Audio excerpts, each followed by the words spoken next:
Então, vamos falar um pouco agora sobre a ansiedade. O transtorno de ansiedade generalizada é uma das principais alterações psiquiátricas do mundo. Se a gente fizer aqui uma enquete sobre quem tem ansiedade, é provável que a incidência, os casos novos, a prevalência seja muito alta, não é verdade? Então, isso, até pela característica do mundo atual, essa correria, a sobrecarga, o tempo que virou algo impressionante, né? Essa questão da administração do tempo, dar conta de tudo. Então, acho que são tantos os fatores que estão contribuindo para essa ansiedade geral.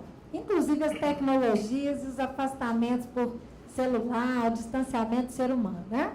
Então, a ansiedade e preocupações excessivas, expectativa apreensiva, ocorre aí, na maioria dos dias, pelo menos 6 meses, com diversos eventos ou atividades. O indivíduo considera difícil controlar a preocupação. A ansiedade e a preocupação estão associadas a pelo menos mais 3 dos outros sintomas. Inquietação ou sensação de estar com os nervos à flor da pele, cansaço, dificuldade de concentrar-se ou sensações de branco, irritabilidade, tensão muscular, perturbações de sono, que pode ser dificuldade de manter o sono, de conciliar o sono, de pegar no sono, um sono insatisfatório, uma sensação de que não descansa. Há um sofrimento, um comprometimento funcional, ocupacional, muitas vezes de relacionamentos, e não é mais bem explicado por um outro transtorno mental. Ainda, né, continuando aqui as características, pode existir a sensação de medo, e o medo seria aí uma resposta emocional a uma ameaça iminente. Ou é real ou é algo da ilusão, não é verdade? Não necessariamente o medo é real. E a ansiedade, ela é uma antecipação de uma ameaça futura. Às vezes a pessoa sofre por uma coisa que nem vai acontecer. E os ataques de pânico são uma forma particular de resposta ao medo, que seriam essas características aqui.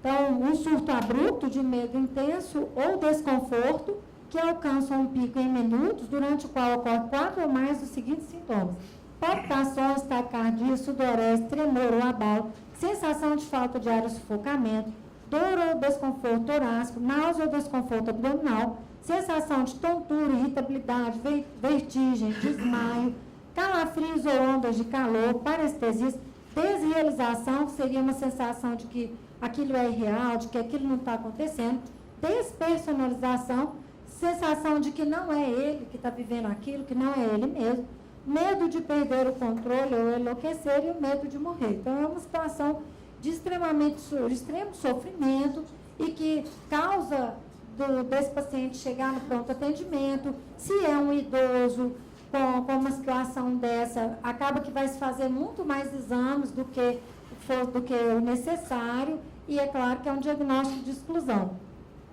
Pelo menos um dos ataques foi seguido de um mês ou mais, né, de uma ou ambas as características: apreensão, preocupação persistente acerca dos ataques do pânico ou das suas consequências. Então, o idoso, o paciente, a partir do momento que acontece um ataque de pânico, ele já vive com aquela apreensão de quando vai acontecer um outro. Ou então uma mudança desadaptativa significativa no comportamento relacionada aos ataques. Então, ele evita situações de risco que ele sabe que podem desencadear aquela crise de ansiedade intensa. Uma revisão, né, que eu fiz essa semana no PubMed, não existe nenhuma meta-análise ou uma revisão sistemática que aborde essa questão de ansiedade em idosos. Então, existe meta-análise aí sobre benzodiazepínico ou insônia, o que mais tem sobre questão de drogas para o sono.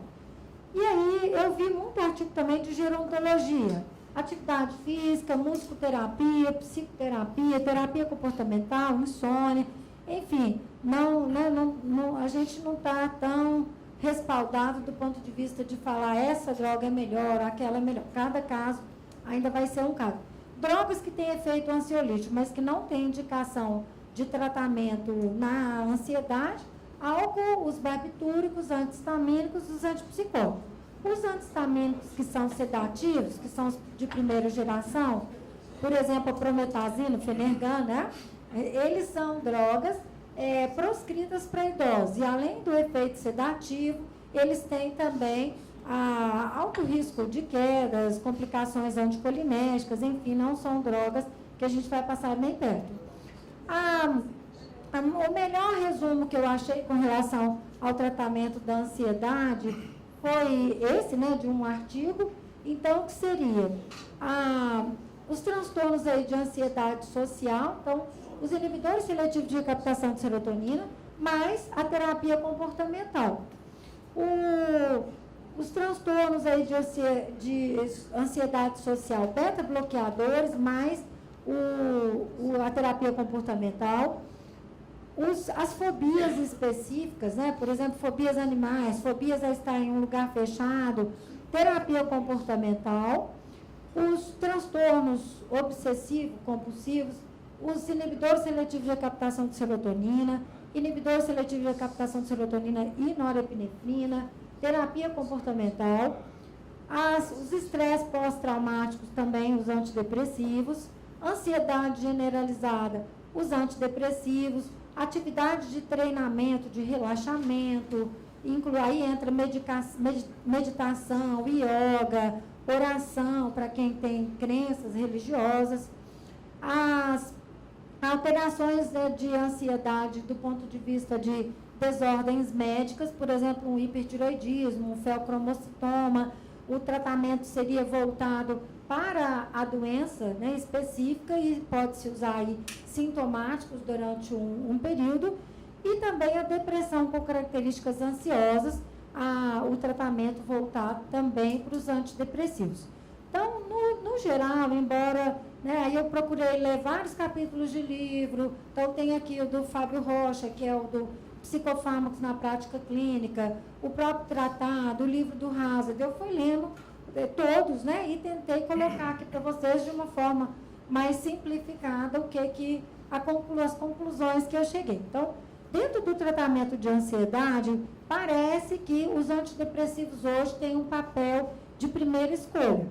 Os inibidores seletivos de recaptação de serotonina, se não resolver, aqui, por exemplo, o citalopram, a sertralina e o escitalopram. O escitalopram tem um potencial também sedativo, né, de ansiolítico, de acalmar.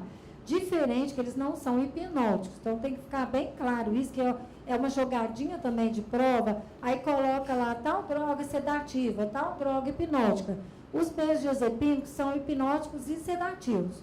A maioria dos antidepressivos que têm um efeito ansiolítico, eles são sedativos.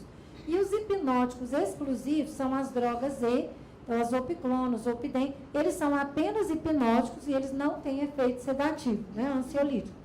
Venlafaxina ou duloxetina, se precisar de um efeito maior em termos de ação de depressão, em depressão, por exemplo.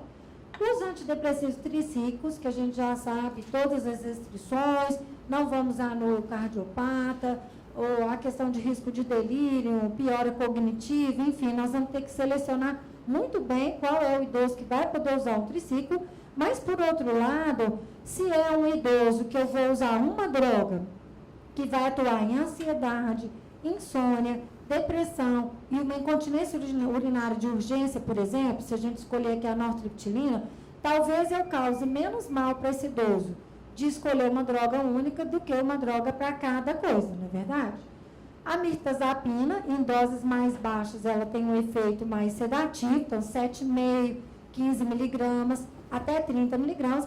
Acima de 30 miligramas aumenta o efeito noradrenérgico dela e aí ela perde esse auxílio de relaxamento, de efeito ansiolítico. A trazodona, que também em doses mais baixas tem um efeito mais sedativo, né, 25, 50, 75 até 100 miligramas. Acima de 100 miligramas, principalmente acima de 150 miligramas, aumenta o efeito antidepressivo. A trazodona a gente já conversou também na aula de depressão, a questão do risco de hipotensão postural, o cuidado que a gente tem que ter de medir a pressão nas 3 posições. Eu queria lembrar para vocês aqui uma droga que não é muito lembrada pelos médicos, é a buspirona. A buspirona é um agonista parcial de receptores serotoninérgicos. Ela não tem ação em receptores benzodiazepínicos ou GABAérgicos. Ela é considerada uma droga ansiolítica, mas normalmente ela não dá sono. E aí, isso é um benefício excelente na geriatria. Uma dificuldade com relação à buspirona é que, para esse efeito ansiolítico, ela demora um tempo, mais ou menos 3 semanas, para fazer um efeito. Então, não é aquela coisa imediata, por exemplo, do benzodiazepínico, né? Tomou hoje, amanhã está menos ansioso. E ela tem essa meia-vida curta, com necessidade de usar pelo menos de 12 em 12 horas. Pode ser até de 8 em 8 horas.